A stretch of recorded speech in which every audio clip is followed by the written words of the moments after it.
विद्या विनयन शोभते। शिक्षा ही ऐसा मूल मंत्र है जिसके आधार पर हम अपना विकास कर सकते हैं, साथ ही साथ इस राष्ट्र को उन्नति की ओर ले जा सकते हैं।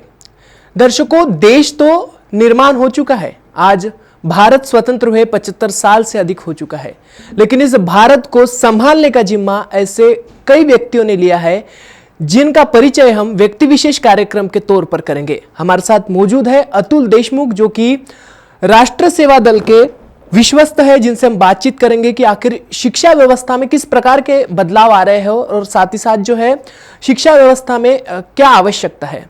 सर, सबसे पहले आपका बहुत बहुत स्वागत है हमारे व्यक्ति विशेष कार्यक्रम में। क्या बोलना चाहेंगे, सत्य परिस्थिति देखी जाए और वर्तमान स्थिति में शिक्षा का निजीकरण हो रहा है, इस निजीकरण का प्रभाव क्या हो रहा है और इसे रोकना चाहिए या इस स्वरूप में आपके क्या विचार हैं? सबसे पहले तो मैं ये कहना चाहता हूँ कि जैसे राष्ट्रीय सेवा दल का विश्वस्त हूँ, उसी प्रकार से मैं संस्थापक सदस्य शिक्षक भारती का भी हूँ, जो हम लोगों ने 2006 में शुरुआत की थी। एक एजुकेशनल मूवमेंट के हिसाब से शिक्षक भारती ये संगठन आज पूरे महाराष्ट्र में है। जहाँ तक राष्ट्रीय सेवा दल की बात है तो ये पूरे देश में करीब 22 राज्यों में राष्ट्रीय सेवा दल का संगठन है। ये एक सामाजिक संगठन है। शिक्षक भारती जो है वो शैक्षणिक क्षेत्र में काम करने वाली। रहा आपका सवाल शिक्षा क्षेत्र में निजीकरण, तो पिछले 3 से 4 दशक से जिस तरह से शिक्षा क्षेत्र का निजीकरण बढ़ते जा रहा है, उसके कई परिणाम आज हम समाज में देख रहे हैं। उसमें का एक परिणाम है बेरोजगारी। अब आप बोलोगे कि निजीकरण और बेरोजगारी का क्या कनेक्शन है, तो ऐसा है कि आज ये जो निजीकरण हो रहा है ये प्रॉफिटेबल बिजनेस के हिसाब से हो रहा है। जो कैपिटलिस्ट लोग हैं आज वो ये शिक्षण क्षेत्र में घुस रहे हैं, आ रहे हैं, तो उनका जो देखने का नज़रिया है वो उसको बिजनेस के तरह का है।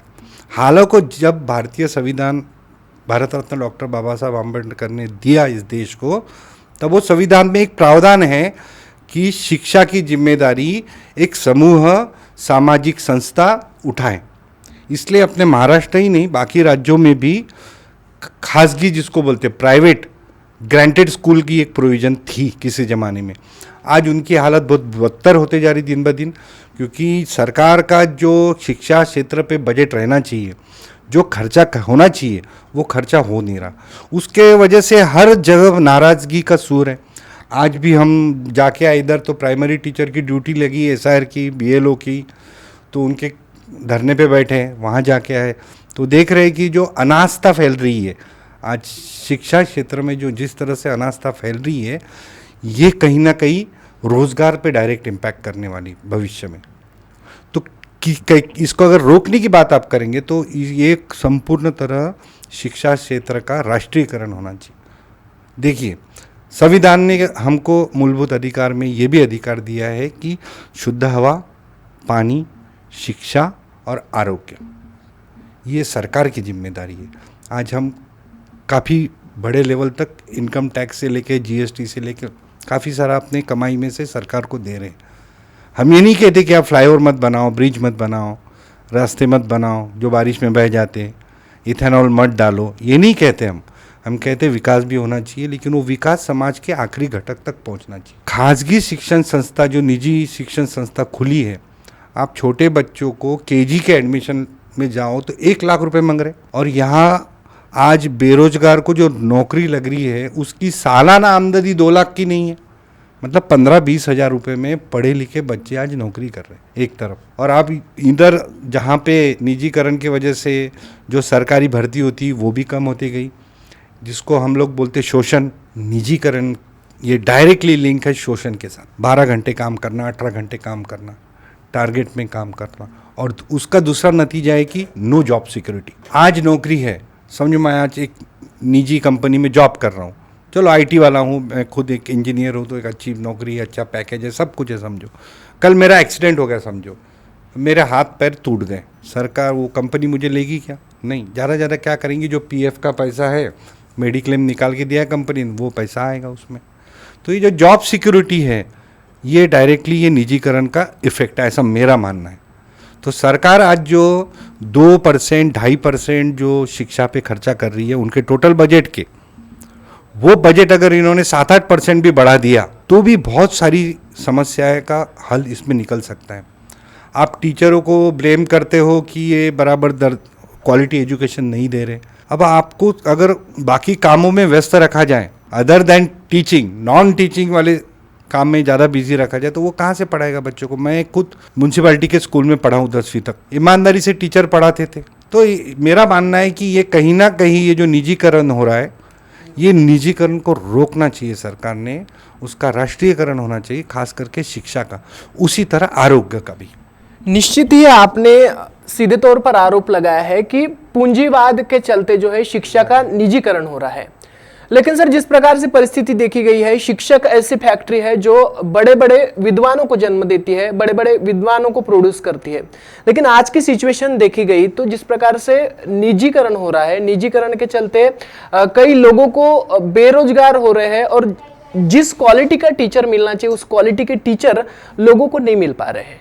क्योंकि जिस प्रकार से आपने बोला 8-10 हजार की नौकरी करने वाला एक टीचर, जिसका शिक्षा भी, जिस बीएड जो भी शिक्षा पात्रता होती है वो उस शिक्षा के पात्रता में नहीं बैठता, फिर भी उसे जो है शिक्षक के तौर पर नौकरी करनी पड़ती है। क्या बोलना चाहेंगे इस पर? नहीं, ये मैं मानता नहीं हूँ। जहाँ तक निजी स्कूलों का भी सवाल है, वो भी पात्रता वाले ही शिक्षक रख रहे हैं। रही बात रिजल्ट की, आउटपुट की, तो मैं वही बोला कि खाली पेट क्रांति नहीं हो सकती। आज वो अगर तनाव में जी रहा है टीचर, अलग अलग, चाहे फैमिली का तनाव रहे, बाद में अलग अलग चीज़ों का तनाव है, महंगाई बढ़ गई है, तनाव में रहेगा तो वो दिन में क्लास में जाएगा, बच्चों को पढ़ाएगा, तो उसके दिमाग में अलग अलग ख्याल आएंगे। तो आज वो शिक्षक को सम्मानजनक वेतन मिलना चाहिए। लेबर लॉ के हिसाब से भी कम आज एक्सप्लॉयटेशन हो रहा है टीचर का निजी स्कूलों में। 10,000 12,000 रुपये में वो पढ़ा रहे बच्चों को, फिर स्कूल ख़त्म होने के बाद में वो डायरी में लिखो, ये रिपोर्ट लिखो, ऐप करो, वो करो। तो ये शोषण है, कंप्लीट शोषण है ये। सर, शोषण की बात आपने जिस प्रकार से की है और फ्रस्ट्रेशन ये शब्द आपने यूज किया है, मुड़ते हैं युवाओं की ओर। युवाओं में बेरोजगारी बढ़ती जा रही है निजीकरण के चलते, साथ ही साथ जो है फ्रस्ट्रेशन का जो है मात्रा, फ्रस्ट्रेशन की मात्रा काफी बढ़ रही है। उसका एक कारण पेपर लीक जैसे मामले भी है। इस पर क्या प्रतिक्रिया है? देश में निरंतर जो है पेपर लीक के मामले आ रहे हैं, एक बार नहीं तो 3 बार, एक ही परीक्षा 3 बार ली जा रही है और उसी के बीच ऐसे कई छात्र छात्राएं आत्महत्या कर रहे हैं अपनी भविष्य की सिक्योरिटी को खोते हुए। क्या बोलना चाहेंगे इस गंभीर मामले पर? आप क्या सुझाव देना चाहेंगे व्यक्ति विशेष के रूप में? देखिए, पहले तो इसके लिए मैं पूरी तरह से जिम्मेदार प्रशासन को मानता हूँ। पेपर फूटे हैं, मतलब हमारे समय में भी 1-2 किस्से होते थे पेपर फूटने के, 10वीं के 12वीं के। अब ये आमतौर पर कॉमन बात हो गई है। अब मैं इसको अलग तरीके से लेता हूँ। प्रशासन की जिम्मेदारी है। आज जो समाज में आर्थिक विषमता बढ़ी, आर्थिक विषमता, आपने वर्ड यूज़ किया पूंजीवाद। पूंजीवाद आज सरकार चला रही है। जिस तरह से पूंजीपति लोगों के हाथ में सब चीज़ें दी जा रही है, अगर आप पूंजीपतियों के हाथ में जो मूलभूत, मतलब बेसिक नीड्स है आज नागरिकों की, अगर वो चीज़ आप पूंजीपति के हाथ में दोगे तो शोषण होगा। शोषण होगा तो वो जो नागरिक है वो संभ्रम अवस्था में रहेगा, उसके ऊपर तनाव बढ़ेगा। आज जो जेनजी है वो 2 मिनट के ऊपर उसका पेशेंस नहीं रहा, वो 2 मिनट की रील स्क्रॉल कर दी कि ख़त्म। तो ये बहुत अंधकारमय जीवन के तरफ हम लोग जा रहे हैं, जिसको हम बोलेंगे कि एक ये ट्रांसफॉर्मेशन स्टेज है, युग परिवर्तन की भाषा आज प्रयोग में लाई जा रही है। तो ये ट्रांसफॉर्मेशन की स्टेज है। तो टेक्नोलॉजी, डेवलपमेंट, ये सब का जो एडवांटेज डिसएडवांटेज है, उसमें से एक डिसएडवांटेज ये भी कि आज जेनजी गुमराह हो रहा है।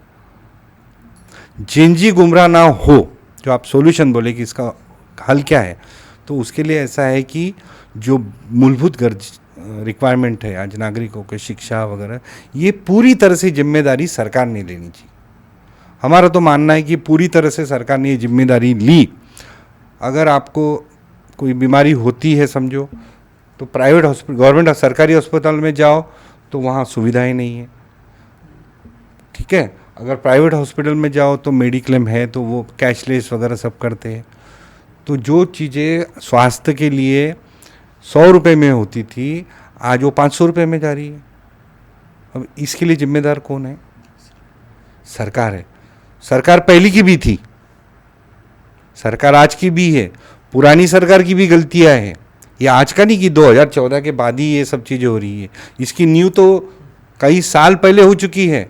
ये अपने ऑरा में आज के जो सरकारें हैं, जो राजनेता है, ये अपना ऑरा, मेरी कुर्सी, इसके लिए ध्येय मतलब इतने फैनेटिक हो चुके हैं कि इनको मैं मेरी सरकार मैं, ये जब तक मानसिकता ये लोग बदलते नहीं हैं तब तक वो समाज के बारे में सोच नहीं सकते। अब उनको नस पकड़ी गई है, लाडली बहन दे दो, लेडीज़ औरतें खुश हर महीने। इकोनॉमी कहाँ गड्ढे में जा रही है इसका कोई लेना देना नहीं। रिजर्व बैंक का 1.5 लाख करोड़ का सोना आप लोगों ने बेच दिया, किसी को खबर नहीं। जेपीसी नहीं बिठाई, जॉइंट पार्लियामेंट्री कमेटी नहीं बिठाई। कम से कम जॉइंट पार्लियामेंट्री कमेटी तो बैठना चाहिए, नहीं तो रिजर्व बैंक का गवर्नर और पीएमओ जिसको बोलते प्राइम मिनिस्टर बेच दिया 1.5 लाख करोड़ का सोना। वो आपका और मेरे पैसे का है। जिस प्रकार से आपने आरोप लगाया है, आरोप और सीधे तौर पर बोले जाए तो सच्चाई दिखाने की कोशिश की है कि कहीं ना कहीं इस पूरे मामले पर आज की ही नहीं तो पूर्व की भी सरकारों की गलती है, क्योंकि जिस प्रकार से शिक्षा व्यवस्था होनी चाहिए थी, भारतीय परंपरा के अनुसार गुरुकुल की हमारी परंपरा थी, लेकिन जिस प्रकार से अंग्रेजों ने जो शिक्षा पद्धति दी है उसका भी जो है जिस प्रकार से इम्प्लीमेंट होना चाहिए उसका भी प्रभावी रूप से इम्प्लीमेंट नहीं हुआ है, ऐसा आपका कहना है। लेकिन सर, जिस प्रकार से परिस्थिति देखी जा रही है, जिस प्रकार से एक बाप कभी कभी अपने बेटे के जन्म पर पछतावा करता है, वैसे ही कहीं ना कहीं इंसान का हो रहा है। एआई हमने ही बनाया है, लेकिन एआई के कारण जो है हमें ही पछतावा हो रहा है, हम ही बेरोजगार होते नजर आ रहे हैं। किस प्रकार से जेनजीज का भविष्य देखते हैं आप एआई की मौजूदगी में?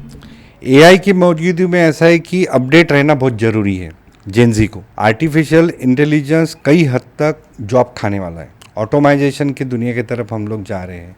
तो इसका हल ये है कि जो जिस तरह से टेक्नोलॉजी एडवांस होते जा रही है डे बाय डे, तो जेनजी ने अपडेट होना चाहिए उस टेक्नोलॉजी के साथ में, अपडेटेड रहना चाहिए, ना कि अपना इंस्टाग्राम पे रील देखते बैठे। तो अपडेट टेक्नोलॉजी के डे बाय डे जो अपडेटेशन हो रहा है उसके साथ में रहना चाहिए, वो स्किल को अडेप्ट करना चाहिए। फ्यूचर में इंडिया में बोलो या बहुत सारे कंट्री में लेबर मिलना मुश्किल हो जाएगा, स्किल्ड लेबर की डिमांड बढ़ेगी। अगर AI app, ML, artificial intelligence, machine learning, coding, वो क्या बोलते हैं, डैशबोर्ड बनाना, सॉफ्टवेयर बनाना, वेबसाइट बनाना, ये सब चीज़ें से अडॉप्ट नहीं होंगे तो सर्वाइवल डिफ़िकल्ट होते जाने वाला है। दुनिया एक अलग मोड़ पे, अलग ट्रांजिट मोड पे जाने वाली है। तो मेरा जेनजी से यही अपील है कि 2 मिनट की रील देखते हैं तो 2 मिनट का एआई का भी नॉलेज लेने का प्रयास करें। आखिरी एवं महत्वपूर्ण प्रश्न, जिस प्रकार से आपने 22 राज्यों में काम किया है, किस प्रकार की जो है विभिन्नताएं और भिन्नताएं दिखाई दी? देखिए, 22 राज्यों में घूमा हूँ मैं, तो उनके जो कल्चरल ट्रेडिशंस है वो तो अलग अलग हैं। यही तो हमारे देश की खासियत है, विविधता में एकता। अलग अलग राज्यों की अलग अलग, जैसे नॉर्थ ईस्ट में मैं गया हूँ, यूपी में गया हूँ, कई सारे राज्यों में काम किया है। तो कल्चरल जो है उनके ट्रेडिशन वो तो अलग अलग है, लेकिन सोच एक है और जो प्रॉब्लम्स है वो कॉमन है। आज हम पोलराइजेशन की बात कर रहे हैं हर जगह। मेजॉरिटेरियन मतलब जो बहुसंख्यावाद है वो काफ़ी हद तक बढ़ चुका है। बहुसंख्यावाद बढ़ने के वजह से जो अल्पसंख्याक है वो मुसीबत में है। आर्थिक विषमता बढ़ चुकी है। मतलब एक तरफ बहुत पैसा है, 50 करोड़ की शादी हो रही है और एक किसान अपने बेटी के लिए 5 लाख भी खर्चा नहीं कर पा रहा है। गरीब होता जा रहा, अमीर होता जा रहा। तो ये जिम्मेदारी किसकी है? ये सरकार की जिम्मेदारी है। आज मैं वही वो बोलने आ रहा था टीचर लोगों को कि आज मौका है, अपन रास्ते पे आए, संघर्ष करना है। आज हम सरकार के खिलाफ यहाँ संविधान चौक में आंदोलन कर रहे हैं, कल ऐसा दिन भी आ सकता है कि आपको अदानी के ऑफिस के सामने आंदोलन करना पड़े। जिस तरह से ये निजीकरण, पूंजीवाद बढ़ रहा है, तो इसको कहीं ना कहीं रोक सकता है। इसको रोकने के लिए सिर्फ सामाजिक न्याय की भूमिका, जो सोशलिस्ट एजेंडा है, जो कॉमन मैन के बारे में सोचता है, वो इसको रोक सकता है। और दोनों नेशनलाइज पार्टी का, मैं खुल के बात करना चाहूँगा, दोनों नेशनलाइज पार्टी का एजेंडा है कि रीजनल पार्टीज़ ख़त्म होनी चाहिए। हम देखते आ रहे, लेकिन रीजनल पार्टीज़ ये जिंदा रहना मतलब लोकशाही जिंदा रहना है। नहीं तो इनकी कब मैच फिक्स हो जाएंगी अब पता ही नहीं चलेगा। 5 साल तुम रहो, 5 साल हम रहते हैं। तो एक अंकुश लगाने के लिए, रोक लगाने के लिए, लोगों के भलाई के लिए अच्छे बिल पास होने चाहिए। इसलिए जो स्टेट रिकॉग्नाइज पार्टी है, जो क्षेत्रीय पार्टी है उसका जिंदा रहना बहुत जरूरी है, तो ही अपने यहाँ का लोकतंत्र बचा रहेगा। यकीनन जिस प्रकार से हमने अतुल देशमुख जी इनसे बात की, शिक्षा में होने वाले प्रभाव, साथ ही साथ बदलाव, पूर्व की शिक्षा वर्तमान शिक्षा में बदलाव, एआई का बढ़ता प्रभाव, साथ ही साथ जो है पूंजीवाद एवं शिक्षा का निजीकरण, ऐसे कई महत्वपूर्ण मुद्दों पर हमने चर्चा की है। जिस प्रकार से अतुल जी का बोलना है, पूंजीवाद एवं निजीकरण के चलते जो है कहीं ना कहीं शिक्षा के मानकों को धक्का पहुंच रहा है, साथ ही साथ जो है जो देश में शिक्षा आवश्यकता है उस प्रकार की शिक्षा नहीं मिल रही है, जिसका पूरी तरह से जो है सरकार को उन्होंने जिम्मेदार ठहराया है। यकीनन ऐसे ही कई अपडेट्स के साथ हम आपके साथ जुड़े रहेंगे, साथ ही साथ ऐसे कई व्यक्तियों से आपको मिलवाएंगे जो कि देश की सच्ची तस्वीर दिखाने में आपकी मदद करेंगे। मैं हूं मनीष और हमारे साथ थे अतुल देशमुख।